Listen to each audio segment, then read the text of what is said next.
La spiritualité chrétienne de nos jours n'est plus à démontrer quand on se rend compte des accomplissements spirituels dignes d'être qualifiés d'exploits entre ceux à qui Dieu parle tout le temps, les docteurs de la parole qui savent tout et ont toujours une explication à tout, et les saints qui se sanctifient très bien à ne plus fréquenter les pécheurs. L'impact spirituel de l'Église est tellement grandissant qu'il finit par traduire une course à la performance, aux idéaux, de telle sorte à engendrer des divisions à toute échelle. Celui donc qui se rapproche le plus de Dieu est le vainqueur, c'est lui le plus grand, disons le plus spirituel. Mimu ifiziki za magadash eregragagagagagagagagagagagagadash parotokondo prasitehe rondo ko baba sita kalito e komo libriti zuzu shada gadada erede ede regagagagagrugaga c'est pas nouveau. Salut chers tous, et encore heureux de vous retrouver autour d'un sujet pertinent, un sujet qui mérite d'être analysé par chacun d'entre nous, bien au-delà de l'argumentation proposée dans cette vidéo. Voyons donc, je vous prie, quel est l'impact social des chrétiens. Spirituellement, les chrétiens ont un impact considérable avec l'apport des réseaux sociaux. Les messages ou prédications peuvent se transmettre rapidement, sans obligatoirement faire face à son audience. Ainsi, un fidèle désirant être éduqué sur un sujet dont il tient à cœur, mais dont le pasteur ignore tout sur la question, peut être éclairé facilement en écoutant une prédication sur Internet. Cela participe donc au développement et à la croissance spirituelle de tous, sans omettre les séminaires entre plusieurs assemblées basées sur des sujets ministériels ou de services qui sont devenus courants d'ailleurs. Comme dit au préalable, tout est fait pour une croissance spirituelle commune. Ainsi donc, l'appel à l'ordre, à la morale, à veiller sur sa foi, à la méditation et à la communion avec Jésus font partie de nos serments les plus mis en valeur. Ce qui est juste, car il faut veiller à ce que personne ne soit en reste. D'une part, de l'autre part, il est impératif d'annoncer l'évangile de Jésus, afin que tous croient et se répandent. Car les temps sont comptés et Christ Jésus revient bientôt. Alors, annoncer l'évangile sonne comme urgent dans l'esprit du chrétien. Annoncer l'évangile est une mission incontestable. Et bien que tout ceci soit d'une importance considérable, essayons d'analyser quel est l'impact social des chrétiens. Car il est tout faux de penser que nous ne sommes que des êtres spirituels. Nous sommes aussi charnels, appartenant à une société bien précise, nés dans une famille. Autant donc il est nécessaire d'avoir une croissance et un impact spirituel conséquent, autant notre impact dans la société doit l'être aussi. Autant il est urgent de comprendre les réalités spirituelles, autant chercher à savoir ce que nous pouvons apporter à notre société l'est aussi. Ainsi, un disciple de Jésus se distingue d'abord par ce qu'il apporte dans le monde, non pas par sa fréquence de prière ou par l'énorme révélation des choses spirituelles dont il possède. Un disciple du Christ se reconnaît d'abord par la saveur qu'il propage dans le monde, pas par son ministère, ses chansons, encore moins par le nombre de séminaires auxquels il aurait assisté. Jean 13. Aimez-vous les uns les autres comme je vous ai aimé. Vous aussi aimez-vous, car à ceux-ci tous connaîtront que vous êtes mes disciples si vous avez de l'amour les uns pour les autres. Ainsi, en portant un regard méticuleux dans les Écritures, on peut fièrement constater que Jésus avait un impact social considérable. Un tel impact que partout où il se rendait, des cris de joie finissaient toujours par se faire entendre, des cœurs changés, la joie retrouvée, les plaies soignées, les morts ressuscités. Il ne s'agissait pas pour lui que de spiritualité, d'enseigner ou de prophétiser. Il s'agissait aussi de redonner de l'espoir, des sourires sur les visages longtemps froissés, apaiser les cœurs jadis abattus. Or, eu égard à la manière dont nous vivons aujourd'hui notre chrétienté, il est fort de constater que bon nombre de chrétiens ignorent qu'ils ont une part à jouer dans la guérison de ce monde. Matthieu 5. Vous êtes le sel de la terre, la lumière du monde. L'impact social des chrétiens est si faible qu'elle n'est presque pas reconnue, si ce n'est par quelques assemblées et organisations qui arrivent à se démarquer. Et on observe plus un besoin de satiété que de complaisance. En effet, on veut recevoir de Dieu, mais on ne veut pas donner aux autres.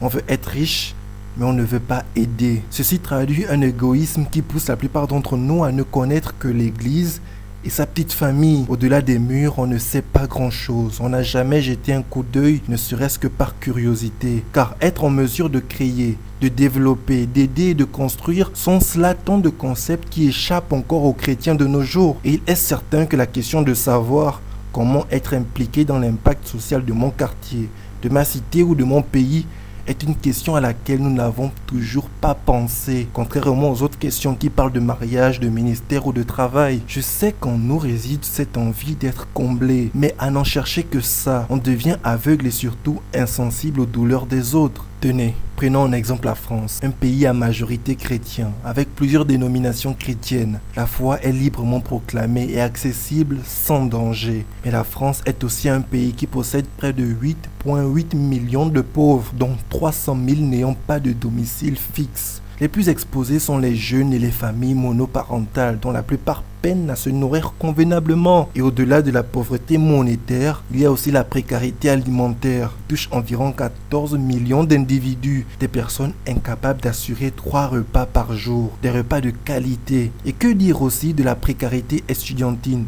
Effroyable, mais pourtant vrai, des milliers d'étudiants incapables de bien se nourrir. Dans le 20e arrondissement de Paris, des centaines d'étudiants qui patientent pour avoir à manger. Clairement, je fais pas 3 repas par jour. Du coup, je suis venu parce que c'est quand même un peu la galère. Ça arrive déjà que je saute des repas. Des centaines d'étudiants venus chercher un panier repas.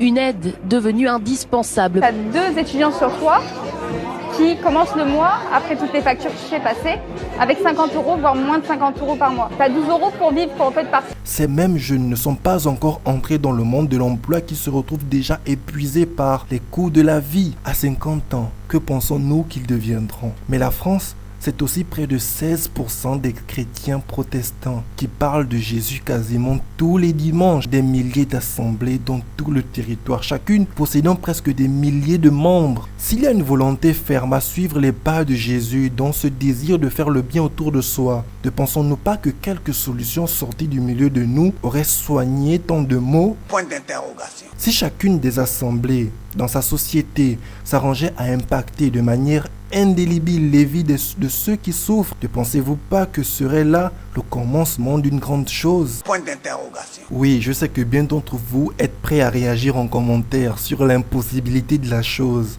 Mais quand on lit l'histoire de la première église, comment donc oser penser que venir en aide à des milliers d'étudiants relève de l'impossible, ou aider 8 millions de pauvres serait peine perdue? Car dit-on de la première église qu'ils partageaient tout en commun, que personne ne disait « ceci est à moi, pas à toi », qu'ils avaient tout en commun, qu'ils aidaient les pauvres et que le Seigneur ajoutait à l'église ceux qui étaient sauvés. Je crois que si on prend en exemple la première église, conduite par les apôtres, l'impact en France ne serait pas impossible. Posons nos regards autre part, en Afrique, précisément au Congo. On constate aussi que l'impact social chrétien n'est pas si grand que celle d'Europe, en France, puisque le Congo est considéré comme le pays le plus religieux du continent noir, ayant plus d'églises que d'écoles, plus d'assemblées que d'hôpitaux, plus de congrégations se revendiquant chrétiennes que de bibliothèques. Les coins de rue regorgent de maisons d'habitation transformées en lieux de culte, ayant presque toutes, à leur tête, un prophète ou une prophétesse envoyé par Dieu. Les pasteurs occupent donc une place prépondérante dans la société congolaise que leurs dires sont parfois plus autoritaires aux oreilles d'un individu que ceux de ses parents biologiques. Ils sont tellement vénérés et honorés que la vie de nombreuses familles repose sur leurs dires. Alors, pourquoi malgré cette forte croissance de leaders chrétiens, cette croissance exponentielle des églises dans ce pays ne permet pas un impact considérable des vies? Routes, écoles, ponts et puits, toutes ces constructions peuvent se compter très facilement sur toute l'étendue du pays, considérée comme l'une des 5 nations les plus pauvres du monde, avec environ 60 millions qui vivent avec moins de 2,5 $ par jour. Il est temps pour moi de pénétrer dans le camp. Des centaines de huttes de fortune dans une roche volcanique qui noircit plus encore le triste décor. Sur les hauteurs du Kivu, la pluie est souvent au rendez-vous. Alors une vieille dame m'invite dans sa case pour me protéger. Elle vit là avec ses 3 petits-enfants, quelques bûches pour se réchauffer, une couverture sur un tas de pierres fait office de literie. Avant, j'avais mon propre champ. Mais aujourd'hui, à cause des rebelles, je ne peux pas y retourner. Si la paix revient, nous repartirons chez nous, car ici, il n'y a rien à manger. Nous n'avons pas de vêtements, nos toits percent. Nous n'avons même pas de bâches pour nous protéger. Ainsi passent les jours, lentement, amèrement, et sans jamais la moindre lueur d'espoir quant à l'avenir. Les oubliés du Congo n'ont d'autre choix que de subir ce quotidien douloureux. Alors parfois désespérées, certaines jeunes filles décident de vendre leur corps pour quelques centimes. Sans oublier que ce même pays est victime d'un phénomène qui détruit sa jeunesse, son avenir, le phénomène des enfants sorciers, des enfants abandonnés, appelés chégués, causé notamment par un manque d'éducation de la majorité, des personnes se disant chrétiennes, préférant mettre à la porte sur les conseils de leurs leaders spirituels leurs enfants sortis de leurs entrailles parce qu'ils sont suspectés d'être des sorciers. Or, paradoxalement, sont cela les mêmes personnes qui récitent parfaitement Ésaïe 54 verset 17. Toute arme forgée contre toi sera sans effet et toute langue qui se lèvera en justice face à toi, tu la condamneras. Bonjour, je vais vous raconter une histoire de sorcière. Pas la sorcière que vous connaissez avec son nez crochu, son balai et ses verrues, mais une sorcière du Congo. Cette sorcière, c'est moi. Et mon histoire, c'est une histoire de courage, de force et de foi. Je suis née en République démocratique du Congo, dans une bonne famille, oui. Quand j'étais petite, mon père était agent dans une société de mines de diamants. On vivait dans une grande maison en Bujimaï, dans la province du Kasaï. J'allais à l'école et j'étais heureuse. Ma mère vient d'une famille pauvre. À cause de cela, la famille de mon père n'aimait pas ma mère. Alors, ma mère a commencé à nous envoyer chez des amis. On faisait des kilomètres à pied pour aller chercher de la nourriture. C'est comme ça qu'un soir, je me suis retrouvée chez une dame qui m'avait donné à manger pour la famille. Mais il était trop tard pour retourner. Elle m'a proposé de dormir chez elle et de repartir le lendemain matin. Durant la nuit, je parlais dans mon sommeil. Ça ne vous paraît pas très grave, n'est-ce pas? Mais cette amie a dit à ma mère que je parle aux démons. Et en même temps, ma mère et ma grand-mère sont allées demander des conseils chez des prophètes, ceux qui représentent Dieu. Elles cherchaient la cause de tout le malheur de notre famille. Le problème est qu'elle m'avait amené chez un faux prophète.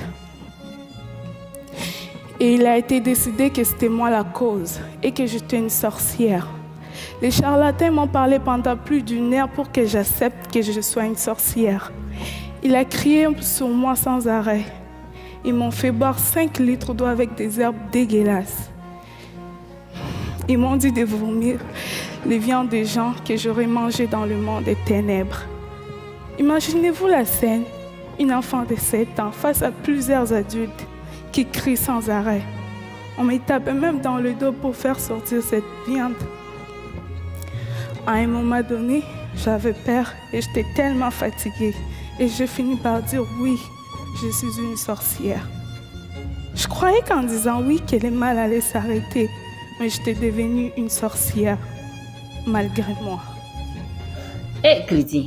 Non, chrétiens d'aujourd'hui, ils sont forts. Toi, tu dis que tu es chrétien, mais tu ne dors pas la nuit. Toutes les nuits, tu es en train de chasser des démons, tu es en train de tailler Satan. Faut me dire, tu moyens Satan. Vrai, si on met Satan devant toi, là, tu le moyens. Toi, tu dis que tu es chrétien, mais c'est toi toujours. Tu es en train de parler des sorciers de ton village. Tu ne veux pas aller au village. Village où tu es né là, toi-même, tu ne veux pas mettre tes pieds là-bas. Il dit, si tu dis que tu es chrétien, que tu as peur de tout ça là, mon frère, ma soeur, pardon, même si ça te fait mal, il te dit, tu ne connais pas Jésus. Parce que quand on connaît Jésus là, on rentre dans un repos façon là, où on est heureux façon, on n'a pas besoin de faire effort. Jésus même fait le travail. Moi, pourquoi tu as avoir peur des sorciers si tu es né de nouveau? C'est-à-dire que ta vie est cachée en Jésus. Donc avant que tous les sorciers, tous ceux qui vont t'atteindre là, Jésus est derrière là. Mais comme il ne peut pas traverser Jésus pour t'atteindre, tu es au calme. Il ne fait sans nul doute que le Congo est un pays au potentiel remarquable. Mais en tant que chrétiens, n'avons-nous pas un rôle à jouer, des choses à changer? Bien sûr. Je vous entends déjà me dire en commentaire que cela est le rôle de l'État, du gouvernement. Oui, mais Jésus ne nous dit pas que l'État est le sel de la terre, la lumière du monde. Jésus n'était pas roi, à ce que je sache, encore moins dans le gouvernement. Cependant, son impact était tel qu'on dit de lui qu'il aurait fait tellement de choses que s'il fallait les écrire, les livres du monde entier ne suffiraient pas. Ainsi donc, nous n'avons peut-être pas la possibilité de faire des miracles comme Jésus, mais avec toutes ces églises dans ce vaste pays, n'est-il pas possible de construire des écoles, des routes, des foyers d'hébergement, des centres de culture, des fonds de financement à des formations? Chers tous, j'aurais bien aimé faire avec vous le tour du monde afin d'analyser les problèmes qui minent nos sociétés, de faire comprendre aux chrétiens que nous avons un rôle à jouer, un impact à déclencher. Pourquoi pas faire avec vous une escale au Canada en allant aux États-Unis afin d'observer ces milliers de personnes remplissant les rues des grandes villes telles que New York et Vancouver, ces addicts aux drogues qui ont perdu tout espoir de vie, ces personnes pour qui la dépression est devenue le plat quotidien tout le long du jour. Pourquoi ne pas assembler ensemble au lieu de diviser, de construire au lieu de détruire, s'associer pour bâtir des entreprises, faire du commerce, lancer des business et en faire profiter aux populations? Pourquoi ne pas se lancer dans la création des jeux télévisés, jeux typiquement chrétiens, des chaînes et applications numériques afin de guider dans la foi des plus faibles, des centres d'aide et des maisons d'accueil? Ne les laissons pas seulement à la Croix-Rouge et aux organisations humanitaires. Les chrétiens en sont capables aussi, puisqu'ils sont à place là. Et si je vais un peu plus loin, selon que vous me le permettez, adopter et donner une seconde chance aux orphelins, bâtir des orphelinats, monter des organisations pour lutter contre le trafic d'organes, le trafic d'enfants et l'esclavage qui va avec, des centres d'aide aux veuves, œuvrer et rétablir la paix, offrir des bourses d'études afin que profitent quelques défavorisés, voyager et visiter des frères d'ailleurs, mettre en place des centres de désintoxication pour aider les toxicos, sensibiliser contre les drogues, partager ce qu'on possède, donner à manger, offrir un peu à boire, accompagner un peu plus loin, tendre la main à qui en a besoin, soutenir le faible, honorer le délaissé, aimer son prochain comme sa propre personne. Sont cela ce à quoi nous sommes tous appelés à pratiquer, afin que le nom de Jésus soit précédé d'un témoignage digne de lui, de ce qu'il nous a prescrit. Ainsi nous lui ressemblerons par sa vie. Notre impact dans notre société serait donc comparable à la sienne. Il ne s'agira plus seulement de jeûne, de prières et de séminaires pour reconnaître un véritable disciple de Jésus, mais aussi d'actions pratiques puissantes, capables de changer la tournure de milliers de vies, toute une nation aussi. À lire Ésaïe chapitre 58, tout devient clair car il nous amène à comprendre que la spiritualité sans action précise n'en est pas une, que le jeûne sans pratiquer ce qu'aime Dieu n'en est pas un. Ce chapitre 58 d'Ésaïe devient donc la clé d'une meilleure spiritualité, celle-là même où nous attend notre Seigneur, notre Sauveur, Jésus, le Messie de tous ceux qui se reconnaissent pécheurs. Les amis, je vous dis bonsoir et surtout n'oubliez pas, vous ne serez jamais rassasiés tant que votre frère aura faim. Mon oncle est venu à la maison avec la machette. Et il a dit que les histoires sur moi étaient vraies et que j'étais à l'origine de la maladie de ma grand-mère. Et après, ils ont dit que c'était moi qui avais tué ma maman. Je restais calme, mais ma petite sœur pleurait et quand elle voulait me défendre, qu'elle disait que tout était faux, elle aussi était battue et il criait. C'est comme ça que les sorcières se protègent les unes des autres.